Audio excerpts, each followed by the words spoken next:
我女儿不能跟着你过苦日子，岳父要退婚，我连夜爬上山，居然找到了金矿。大壮，我跟你说句实在话。刘德厚把烟头扔在地上，用鞋底碾灭了，抬起眼皮看着我。你跟翠花的事儿，我看就算了吧。我的心猛地一沉，去看翠花。她站在老槐树下，眼泪已经掉下来了。我知道她不愿意。刘叔，您去年说好的，去年是去年，今年是今年。她不耐烦地摆了摆手。大壮，不是叔为难你，你拿什么养翠花？土坯房，漏雨的破院子，你自己都吃不饱，让翠花跟着你喝西北风，我能养她？你拿什么养？你那个背篓。他指着我的背篓，语气里全是嘲讽。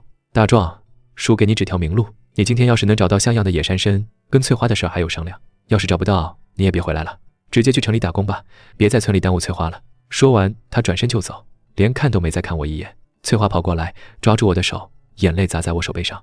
大壮，你别听我爸的，我等你，不管多久我都等你。他从兜里掏出一块手帕，塞进我手里。手帕是新的，上面绣着一朵兰花，针脚歪歪扭扭的，一看就是他自己绣的。这是我绣了好几个月的，本来想等咱们成亲那天再给你，现在我提前给你，你带着它，不管走到哪儿都别忘了回来找我。我把手帕攥在手心里，攥得指节发白。翠花，我不会走的，你等着我，天黑之前我一定回来，带着野山参回来。他点了点头，又摇了摇头，嘴唇哆嗦着，想说什么说不出来。我转身走了，走出村口的时候回头看了一眼，翠花还站在那棵老槐树下，晨风吹着她的碎花裙子，像一棵刚栽下去的小树苗，单薄又倔强。我咬着牙转过头，大步流星地往云雾山走去。我叫王大壮，住在云雾山脚下的榆树沟。这地方穷得叮当响，四面环山，出村只有一条土路，村里300来口人，穷得叮当响。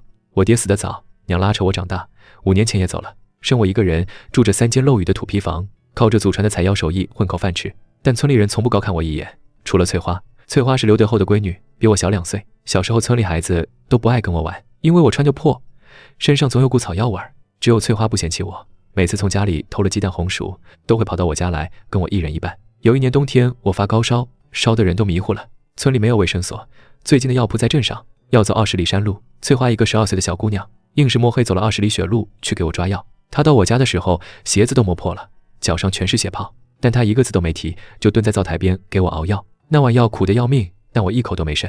后来我长大了，进山采药，每次回来都会给翠花带点东西，野果子、好看的石头、一捧野花。翠花从来不嫌弃，高高兴兴地收下，把我采的野花插在窗台上的玻璃瓶里，一插就是好几年。村里人都说刘德厚的闺女怎么就看上了王大壮那个穷小子。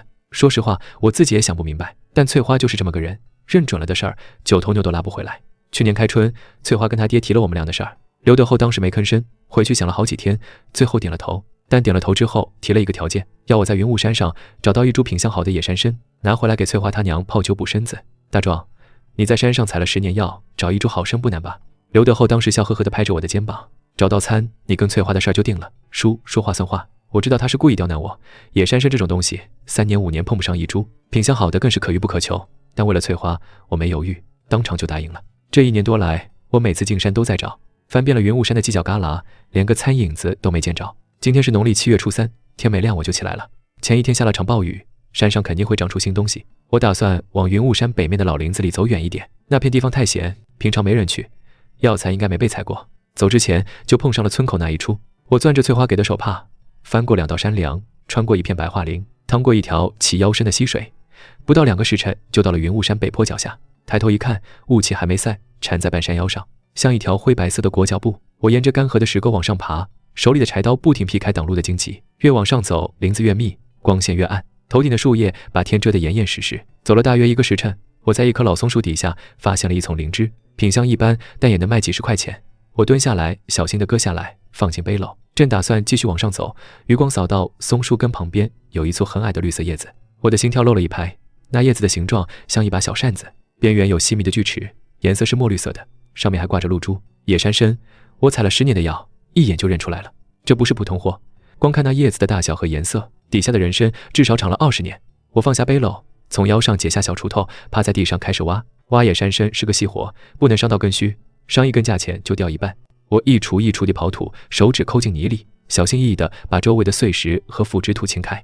挖了将近半个时辰，人参的炉头露出来了，比我预想的还要大。我喘了口气，正准备继续往下挖，突然听见头顶传来一声很闷的响动，像是什么东西在土层深处裂开了。我还没来得及反应，脚下的地面猛地一沉，连人带背篓整个人往下坠，风从耳边呼啸而过，眼前全是泥土和碎石。我本能的伸手去抓，抓到一把湿泥，又滑脱了。坠落的过程大概只有2、3秒，但感觉像过了半辈子。一声闷响，我砸在了什么东西上，软乎乎的，像是一大堆烂树叶。后背疼得我差点背过气去，嘴里的泥土腥味呛得我猛咳了好几声。我躺了好一会儿才缓过劲来，慢慢睁开眼睛，四周是黑的，但不是全黑。头顶上方大概3、4丈高的地方有一个脸盆大的窟窿，光线从那里漏下来，在黑暗中形成一道细细的光柱。我掉进了一个地洞，我忍着疼慢慢坐起来，摸了摸身上，胳膊腿都在，骨头没断，就是后背擦破了一大片，衣服也刮烂了，背篓摔散了，那把野山参不知道掉到了哪里。我从兜里摸出打火机，咔嚓打着了，火光跳起来的一瞬间，我整个人愣住了。洞里不是空的，地面铺着一层厚厚的碎石，但碎石下面露出来的东西是金黄色的，被火光照得一闪一闪的。我蹲下来，用手扒开碎石，底下是一块石头，拳头那么大，黄澄澄的，表面带着一些暗红色的纹路，拿起来掂了掂，沉得要命，比普通石头重3倍不止。我的手开始抖，不是害怕，是不敢相信。金子！我捧着那块石头，使劲掐了一下自己的大腿，疼，不是做梦。我把打火机凑近地面，火光照亮了更大一片范围，碎石下面全都是这种金黄色的石头，有的小块，有的像磨盘那么大，密密麻麻的嵌在岩层里，一直延伸到黑暗的深处。这个洞里全是金子。我在那个洞里待了不知道多久，不是不想走，是腿软得站不起来。打了28年光棍，穷了28年，突然之间脚下踩着的全是金子，那种冲击力能把人的脑子炸成浆糊。我靠着洞壁坐在地上，把打火机打着，一遍又一遍地看那些金色的石头，每一遍看过去，它们都还在，不是幻觉，不是做梦。等心跳慢慢平复下来，我开始想事情。这个洞的位置在云雾山北坡的半山腰，上面是悬崖，下面是陡坡，平常根本没人会走到这里来。我今天要不是被那个野山参引过来，也不会踩到那块松软的地面。也就是说，这个金矿目前只有我一个人知道。这个念头冒出来的时候，我脑子里闪过的第一个画面不是金银财宝，而是刘德厚的脸。我要是把这个消息说出去，会怎么样？用不着想太久，答案很清楚，刘德厚会第一个跳出来，说这山是村里的集体山，矿也是村里的集体矿，他会以村长的名义把洞口封了，然后组织人去开采，到时候分到我头上的，最多就是一句大壮你立了大功，外加300、500块钱的奖励。他的那些亲戚朋友会像苍蝇闻见腥味一样扑上来，把这个矿吃得骨头渣子都不剩。我凭什么？这洞是我摔进来的，这金子是我发现的，凭什么让他们拿去？我把那块拳头大的金子揣进怀里，从碎石堆里又捡了2块小一点的，塞进裤兜，然后手脚并用的顺着洞壁往上爬，抠着石头缝，一点一点地攀到了洞口。从洞里翻出来的时候，天已经快黑了。我在洞口旁边找了几块大石头，把窟窿盖住，又扯了一把杂草铺在上面，尽量让它看起来像是自然的地面。然后我顺着来路往山下走，天黑透了才到家。我关上房门，把那3块金子摆在桌上，就这一盏煤油灯看了整整1个晚上。第2天一早，我还没来得及想好怎么处理那些金子，刘德厚就来了。他推门进来的时候，我正把金子往地窖里藏，听见动静，我手忙脚乱地把地窖门关上，上面堆了几袋粮食做伪装。大壮昨天进山找到什么了？刘德厚大摇大摆地走进来，也不坐，就站在堂屋中间，2只手背在身后，一副高高在上的样子。刘叔还没找到？我没说实话。他冷笑了一声，没找到，我就知道。大壮，我昨天跟你说的话，你考虑的怎么样了？什么话？去城里打工。你在村里耗着，能有什么出息？出去打工，1个月好歹能挣个3、5千，攒上几年，回来盖个新房，说不定还能说上媳妇。刘叔，我跟翠花，你跟翠花的事儿，我已经替她做主了。镇上周老板的儿子比你有出息多了，人家在镇上开了2家店，一年挣几10万。昨天周老板突然来说清了，我答应了。我的脑子嗡的一声，你答应了？答应了。大壮，你也别怪我，当爹的都想让闺女过好日子，你跟周老板的儿子比，你拿什么跟人家比？我攥紧了拳头，指甲掐进肉里。翠花知道吗？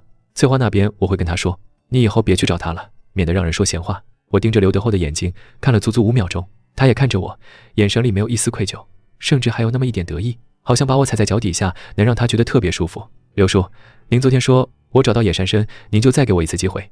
你找到了吗？如果我找到了呢？刘德厚愣了一下，然后笑了。你要是找到了，那当然另说，可你找得到吗？你在山上翻了10年，翻出什么了？我从怀里掏出那个苔藓包，放在桌上，一层一层的打开。刘德厚的笑僵在了脸上，那株野山参静静地躺在苔藓里，如头粗壮，主根饱满，须根完整，在晨光下泛着淡淡的黄色光泽，就算不懂药材的人也能看出来这东西价值不菲。刘德厚的眼睛瞪得比铜铃还大，这是野山参，品相极好，至少30年以上的陈林，拿到县城药材铺换3、5万块钱不成问题。刘德厚伸手想去拿，我把餐重新包好收了回来。刘叔，餐我找到了，您说的话还算数吗？刘德厚的脸涨得通红，嘴唇哆嗦了好几下，一个字都说不出来。他没想到我真的能找到。他在门口站了好一会儿，脸上的表情变了好几次，从震惊到不甘，从不甘到愤怒，从愤怒到阴狠。算数，当然算数。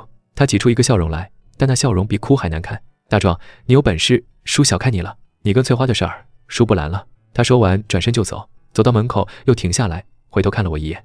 大壮，叔问你一句，这蚕你是从哪挖到的？云雾山北坡。北坡哪个位置？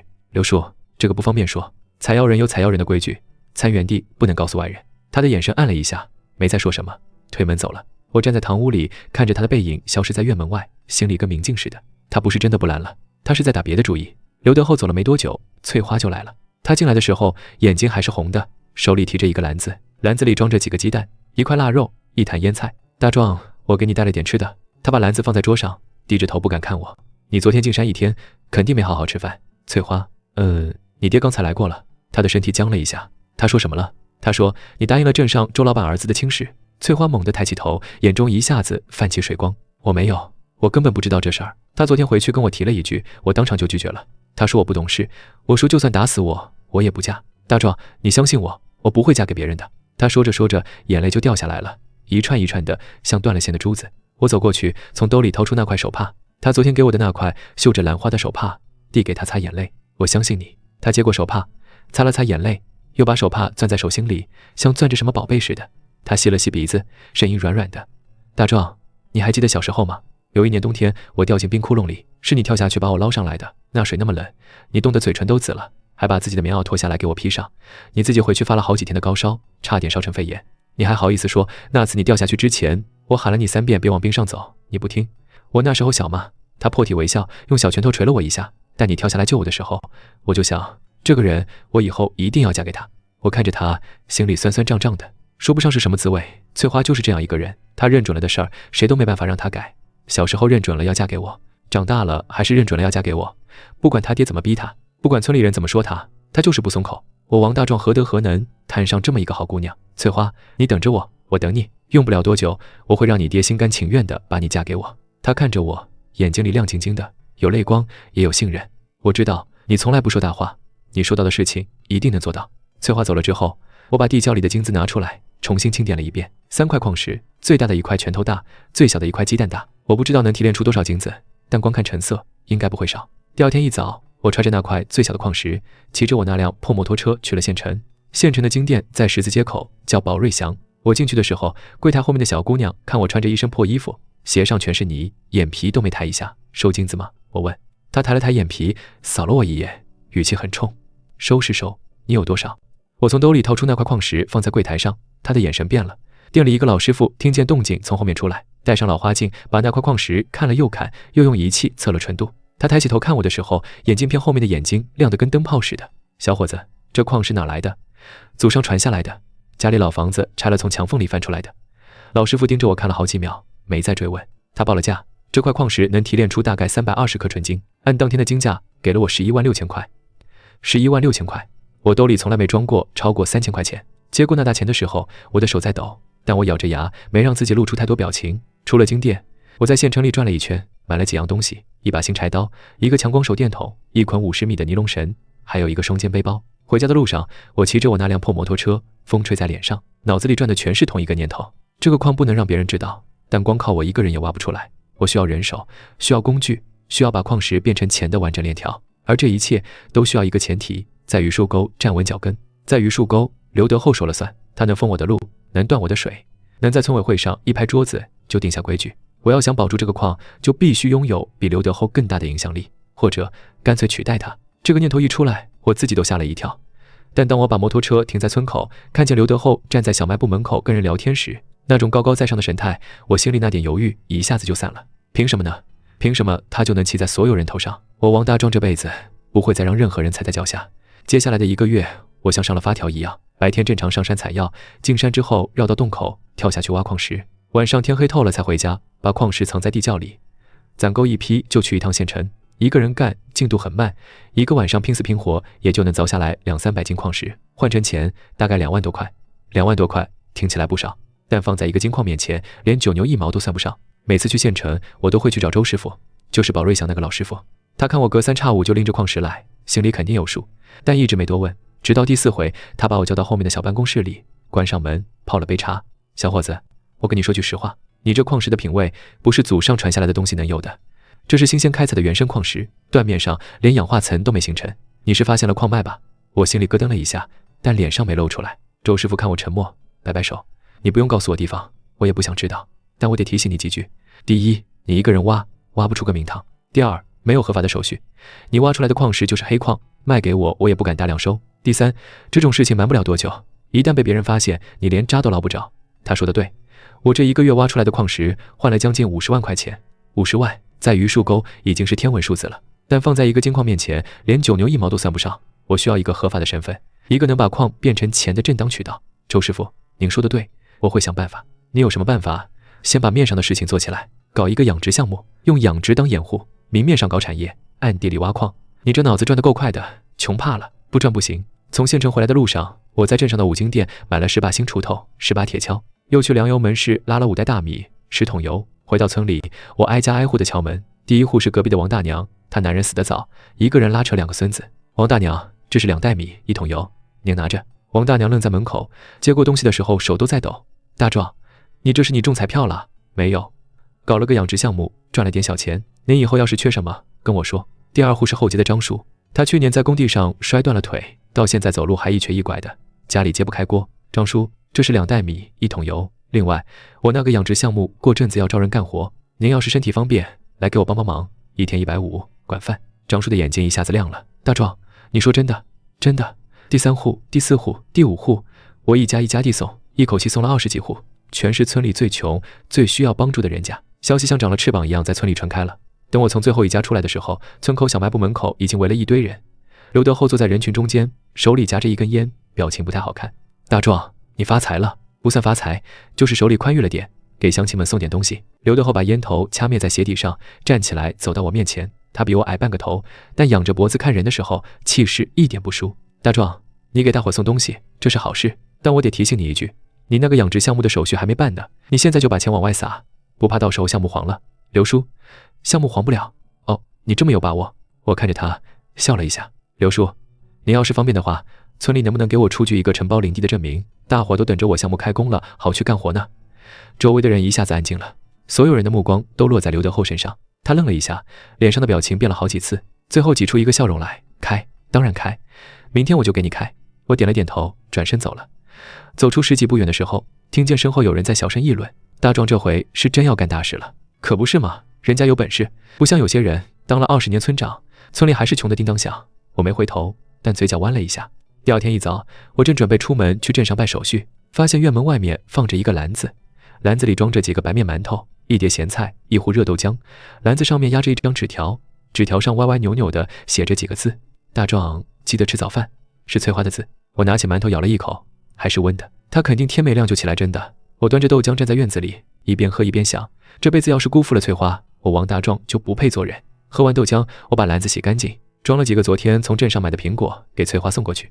翠花家在村子中央，3间大瓦房，门口停着一辆半新的皮卡车。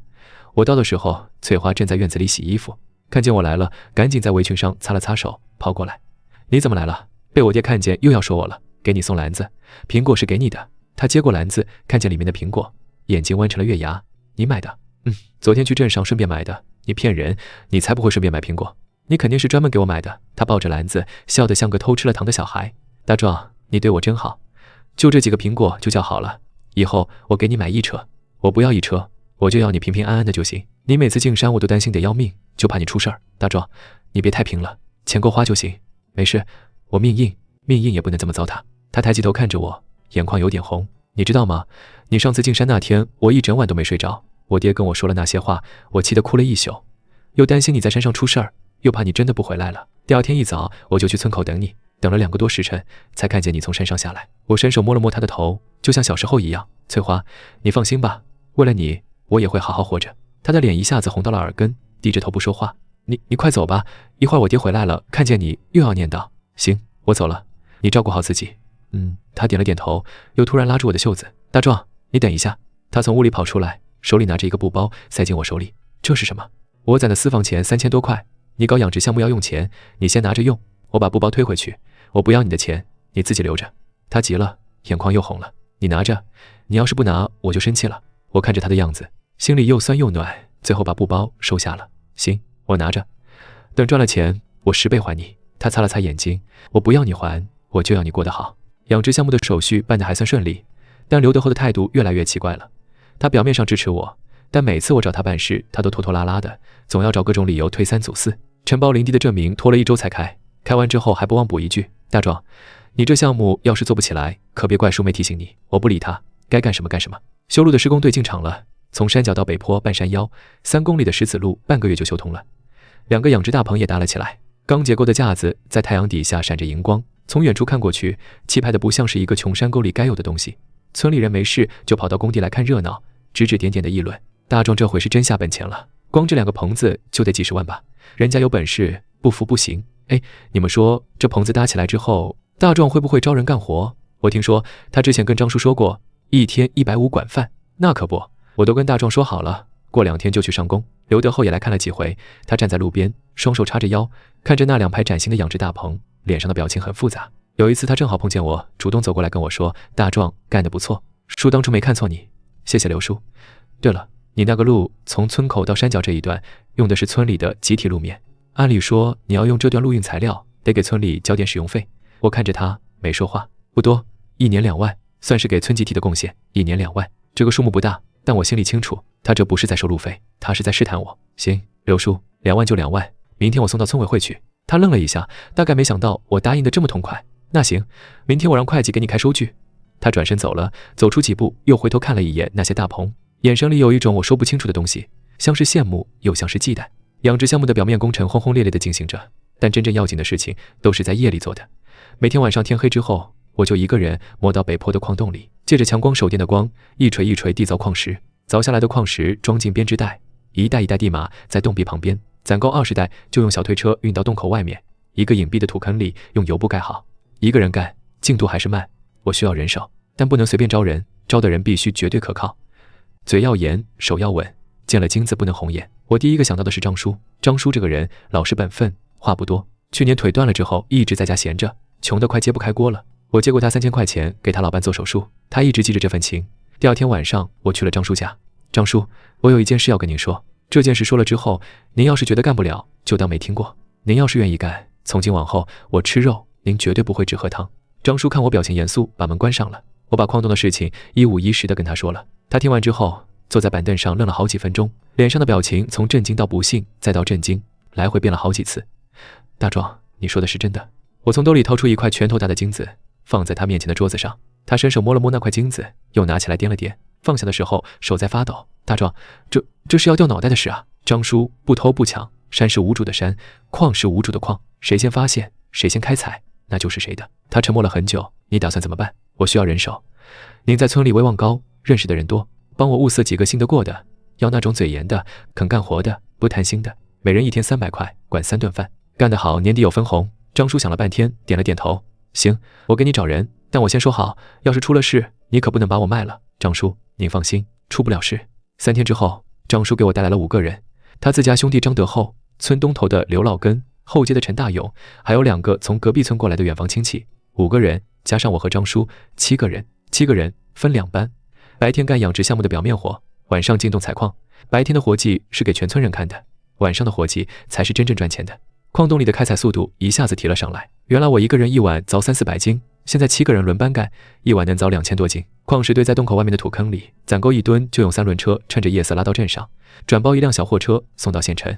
周师傅那边的收获量也越来越大，矿石的价格从每克320涨到了350，纯度高的能到380。1个月下来，我手里的现金滚到了500万。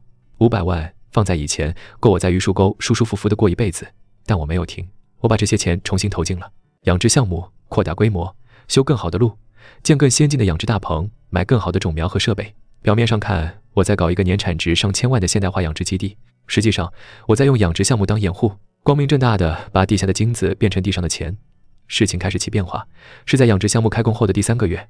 那天我正在大棚里检查鸡苗的生长情况，张叔急匆匆地从外面跑进来，脸色很难看。大壮，出事了！怎么了？刘德厚找了镇上的人来查你，说你擅自改变林地用途，要你填工整改。我心里一沉，但没慌。来的人姓吴，40多岁，手里夹着一本文件夹。你就是王大壮？是我。你这几个养殖大棚办手续了吗？手续都齐的。养殖项目是林下经济，属于农业生产设施，手续全部合规。您看一下。老吴接过材料翻了翻，脸上的表情变了。材料上写得清清楚楚，林下经济项目中的生产设施按农用地管理，不需要办理额外手续。县里的文件、镇上的批文、村里的证明一样不少。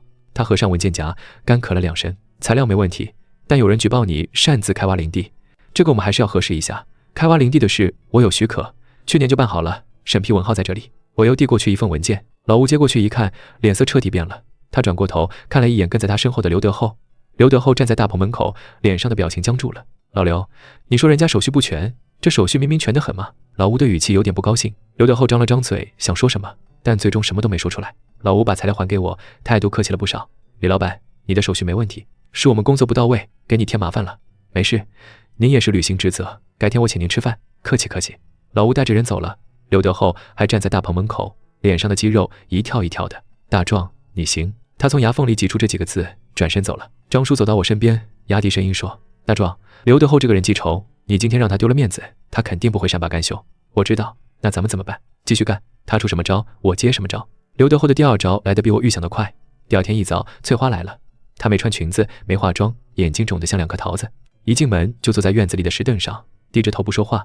我给她倒了一杯水。翠花，怎么了？我爸让我跟你退婚。她的声音很小，小得像是从嗓子眼里挤出来的。我把水杯放在她面前，在她对面坐下来。你怎么想的？我不知道。她抬起头看着我，眼泪在眼眶里打转。她说你不听话，不尊重她，还当着那么多人的面让她下不来台。她说你要是还想娶我，就把养殖项目分她3成的股份，分她3成股份。我听完这句话，心里反而踏实了。刘德厚折腾了这么久，终于把他真正的目的亮出来了。他不是要搞黄我的项目，他是要分一杯羹。翠花，我问你一句话，你如实回答我。你问，你觉得你爸要这3成股份是为你好，还是为他好？他张了张嘴，没答上来。翠花，你爸当了20年村长，家里住的是村里最好的房子，开的是皮卡车，你弟在镇上开店的钱也是他出的，这些钱从哪来的？你心里应该有数。他的眼泪终于掉下来了。大壮，我知道我爸不是好人，但他是我爸，我夹在中间，我不知道该怎么办。翠花，我不为难你，你回去告诉你爸，3成股份不可能，但我可以答应他一个条件，项目做大了之后，村里每户人家都有分红，他作为村长面上也有光，他肯定不会答应的。那你就告诉他，如果他还坚持要3成股份，这个婚退了也行。翠花猛地抬起头，眼睛瞪得大大的，眼泪挂在脸上，整个人像被雷劈了一样僵在那里。你说什么？翠花，我不是在威胁你，我说的是实话。你爸要是铁了心要把我的项目吃掉，那我跟他之间迟早要撕破脸，到那时候你夹在中间更难受。与其那样，不如趁早做个了断。他站起来，嘴唇哆嗦着，想说什么又说不出来。站了好一会儿，他转身走了。走到院门口的时候，他停下来，没回头。大壮，我不会退婚的。说完这句话，他跑了。我坐在院子里，看着他的背影消失在村道拐角的地方，心里说不上是什么滋味。退婚的事情在村里传开了，但不是翠花说的，是刘德厚自己说的。他跟村里人说，王大壮发了点小财，就不知道自己姓什么了，看不起他家了，要退婚了，把自己包装成一个被准女婿抛弃的可怜老丈人，把我说成一个忘恩负义的白眼狼。村里人议论纷纷，有站在我这边的，也有站在他那边的。我没去解释，也没去争辩，我在等一个机会。这个机会在3天之后来了。那天镇上开村民代表大会，各村的村长和村民代表都要参加。我是榆树沟的养殖大户，自然也在邀请之列。会场上坐了100来号人，刘德厚坐在第1排，我坐在最后一排。会议进行到一半的时候，我举手发言：各位领导，各位乡亲，我想说几句。所有人的目光都看向我。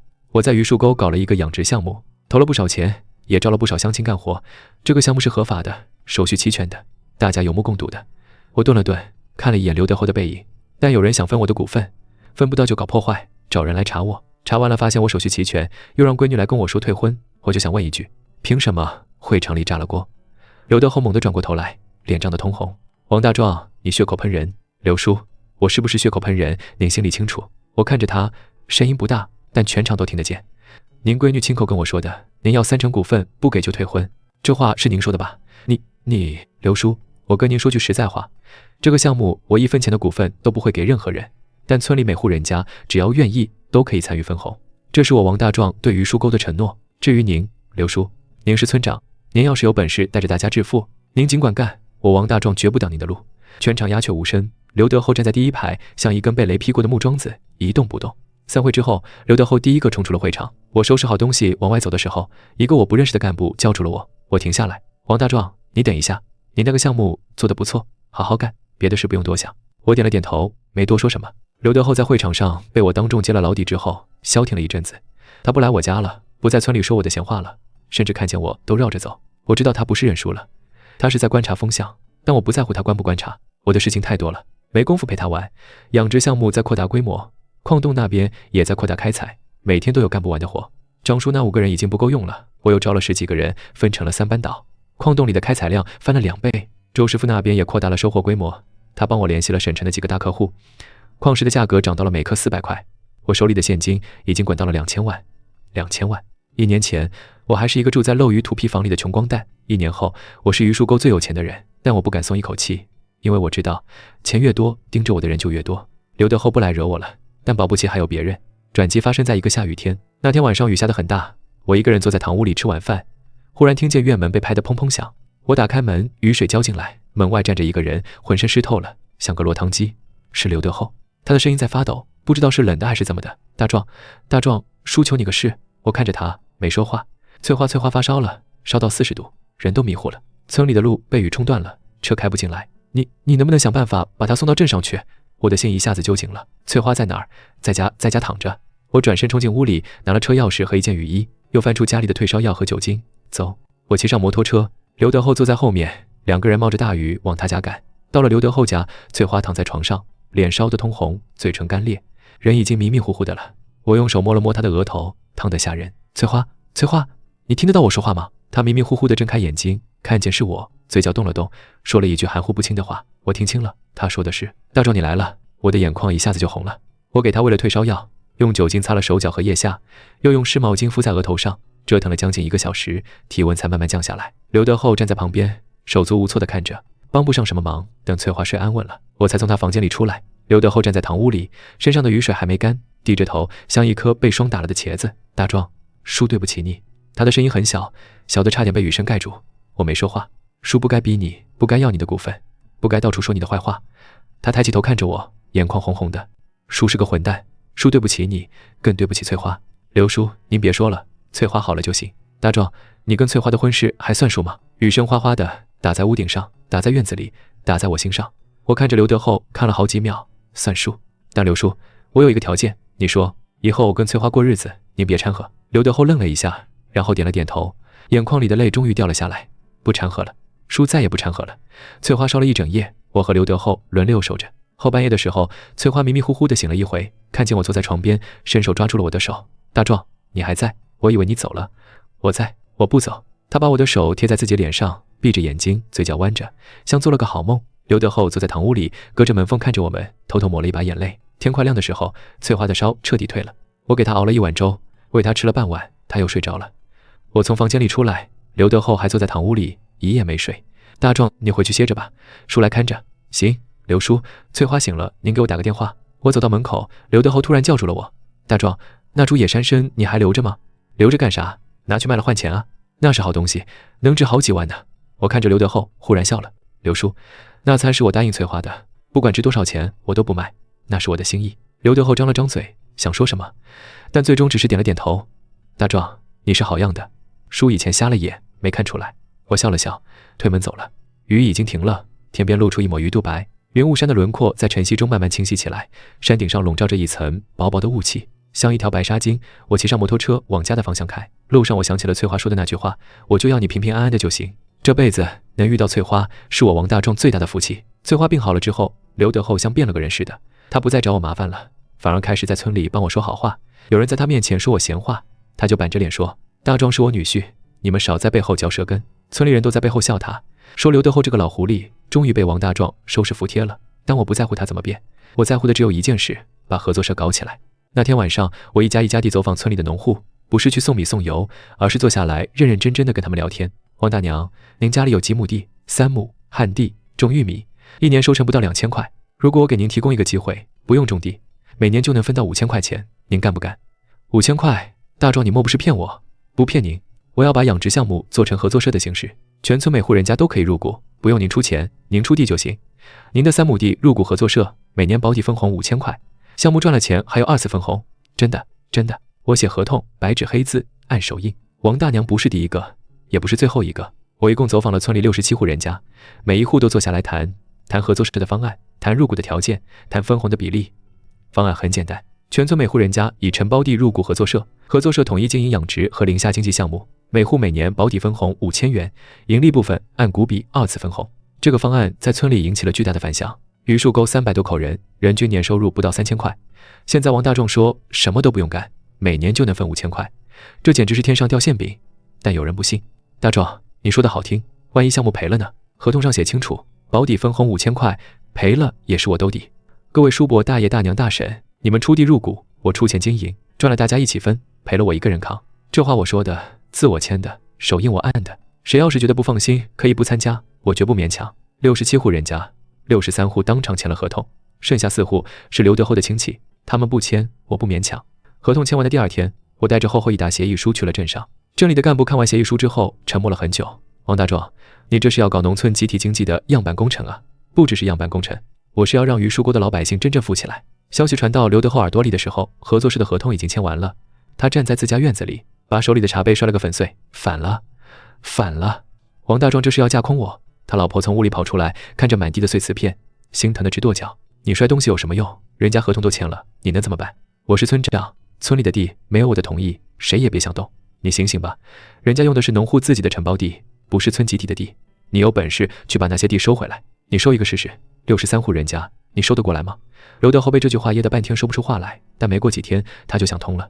也许是因为翠花，也许是因为他真的意识到了自己斗不过我，也许是因为他累了。那天他来找我，把村委会的公章放在我桌上。大壮，叔干不动了，这个村长你来当吧。我看着那枚公章，沉默了很久。刘叔，我不当村长，但合作社需要一个理事长，您要是愿意，可以来当顾问。